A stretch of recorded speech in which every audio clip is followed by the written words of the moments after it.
El 17 de enero de 1982, el influencial columnista argentino Jesús Iglesias Roca escribió en el periódico imaginativamente llamado La Prensa que Malvinas es una opción mucho menos costosa que una guerra con Chile y además disfrutaría de consenso internacional.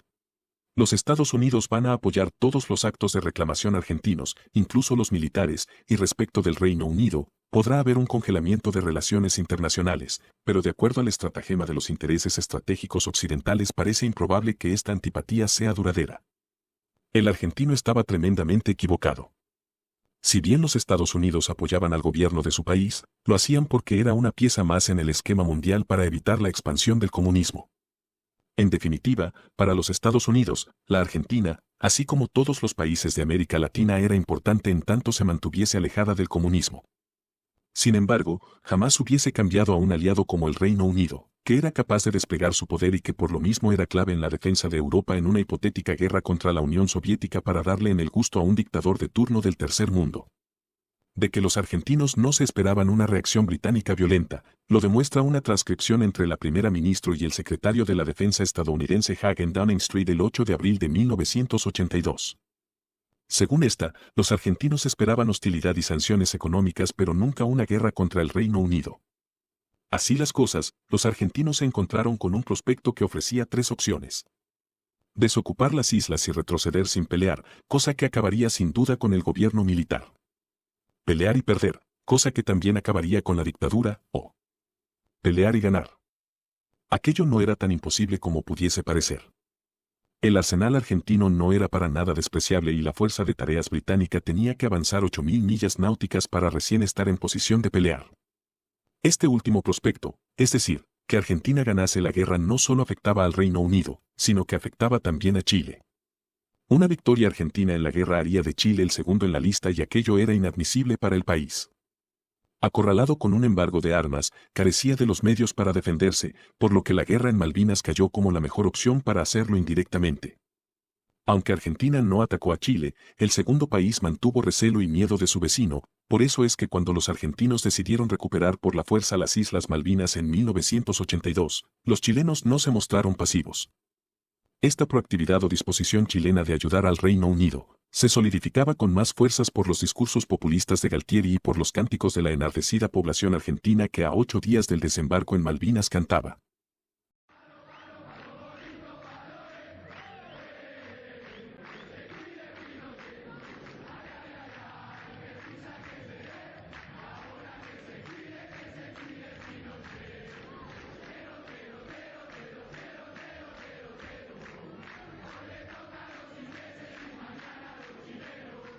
Comienza la ayuda chilena.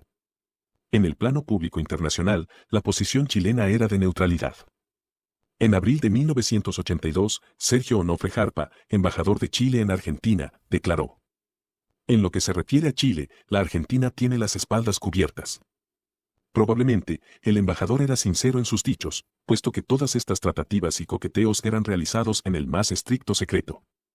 Al parecer, la idea de una posible ayuda de Chile comenzó a manejarse en Londres el 6 de abril, durante una reunión con el equipo de inteligencia del gobierno británico. En el documento se ven las siguientes escuetas frases: no podemos ni confirmar ni negar ofertas de Chile de instalaciones o bases navales.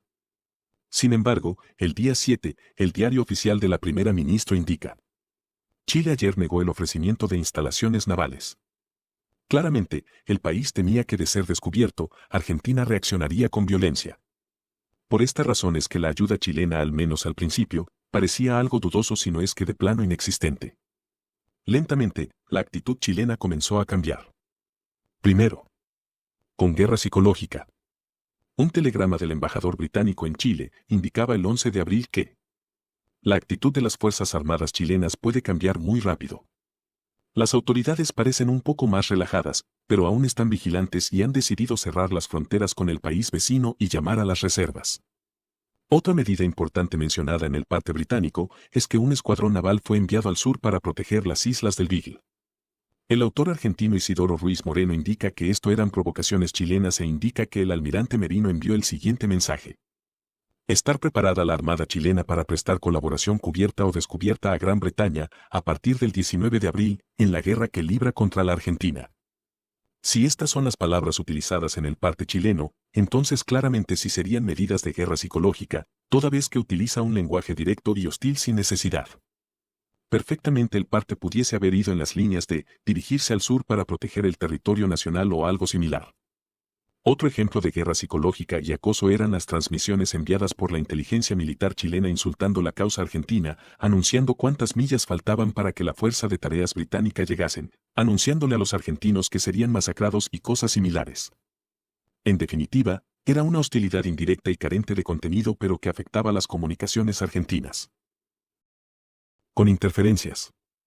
El envío de la Armada chilena al sur forzó a la flota de mar argentina a pasar a la defensiva. Así, el almirante Juan José Lombardo, comandante del Teatro de Operaciones del Atlántico Sur, estampaba el 12 de abril la orden de que el empleo de las unidades de superficie de la flota de mar estará restringido por la presencia de submarinos atómicos y por el conflicto austral. Evidentemente, cuando habla del conflicto austral se refiere al que se tenía con Chile. Conforme los británicos se acercaban, la presión sobre los países latinoamericanos aumentó. Colombia, Uruguay, Perú y Bolivia mostraron apoyo a la causa argentina, aunque en diferentes grados y enfoques. El gobernante de Chile, Augusto Pinochet, le dio énfasis al principio de la autodeterminación de los pueblos. Esta declaración fue la más cerca que estuvo en condenar el ataque argentino. Sin embargo, como no era un político ni un estadista, mantuvo largamente el silencio respecto de la guerra. El hundimiento del Ara General Belgrano. Cuando los británicos establecieron una zona de exclusión marítima de 200 millas alrededor de las islas, básicamente establecieron una zona de fuego libre. Cualquier nave argentina que entrase podría y debería ser atacada. Muchos argentinos y, en definitiva, británicos, aceptan el hecho de que fue atacado este navío fuera de la zona de exclusión, pero eso es irrelevante ya que como buque de guerra podía ser atacado en cualquier parte sin advertencia. El establecimiento de una zona de exclusión es, pues, para las naves de terceras potencias. La presencia de este buque argentino era peligrosa para los británicos ya que su misión era hundir los portaaviones de la Task Force. El día 2 de mayo de 1982, el comandante Lombardo ordenó a la Armada Argentina atacar a los británicos allí donde los encontrasen. Esta orden, según Lord Parkinson, miembro del gabinete de guerra británico, fue interceptada por la inteligencia chilena. La historia de cómo llegó esta información a manos británicas es interesante. Un periodista de la BBC llamado Michael Dusty estaba en un hotel de Punta Arenas, ciudad austral de Chile. El periodista indica: al número de mi habitación llamó un militar chileno que me indicó que deseaba verme con urgencia. El militar era un hombre encantador, bien educado y, como muchos chilenos de aquella zona, era en parte británico. Cuando llegué a su oficina me pasó un papel que tenía escrito ciertas coordenadas que yo, sin ser marino, no pude entender. Luego me dijo: pásele esto al agregado militar de la Embajada Británica en Santiago, ellos entenderán.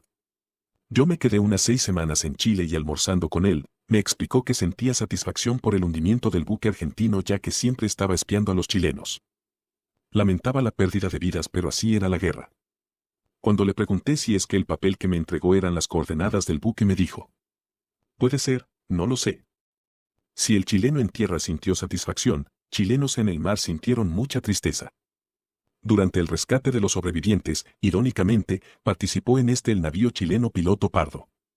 Mientras buscaba aquellas balsas de colores vivos, solo lograron encontrar cadáveres de jóvenes marineros, quienes fueron entregados a las autoridades argentinas. Aquellos cadáveres rescatados por los chilenos se sumaron a los muertos del buque argentino, que en su totalidad fueron 323.